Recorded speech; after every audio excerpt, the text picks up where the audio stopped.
اگر تم سمجھتے ہو کہ تم ایک بیکار پتھر ہو اور تمہاری صلاحیتیں پوشیدہ ہیں تو کسی صاحب علم کی صحبت اختیار کرو تاکہ گوہر بن جاؤ۔ وہ تمہارے باطن کا جوہر تمہیں دکھا دے گا۔ اگر میرا علم مجھے انسان سے محبت کرنا نہیں سکھاتا تو ایک جاہل مجھ سے 1000 درجے بہتر ہے۔ جو درد تمہیں ملتا ہے وہ در حقیقت پیغام ہے، اسے غور سے سنو۔ جب سب دروازے بند ہو جاتے ہیں تو وہیں سے ایک دروازہ نظر آتا ہے۔ جب گھٹا ٹوپ اندھیرا چھا جائے تو پھر روشنی پیدا ہوتی ہے۔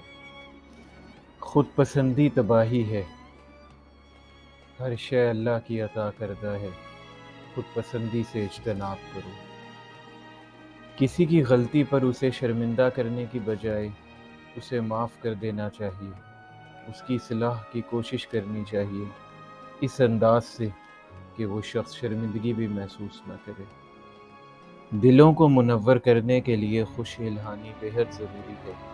عمدہ آواز سے اذان اور قرآن کریم کی تلاوت دلوں کو رب تعالیٰ کی طرف مائل کرتی ہے۔ حکمت و دانائی مومن کی گمشدہ میراث ہے، اس کو حاصل کرنے کی کوشش کرو۔ جب تک نصیحت پر ہم عمل نہ کریں اس کا فائدہ ہمیں نہیں ہوگا۔ اللہ کی یاد میں بہے جانے والے آنسو اللہ کی نگاہ میں بے حد قیمتی ہیں۔ حسد دیمک کی طرح انسان کی نیکیوں کو ضائع کر دیتا ہے۔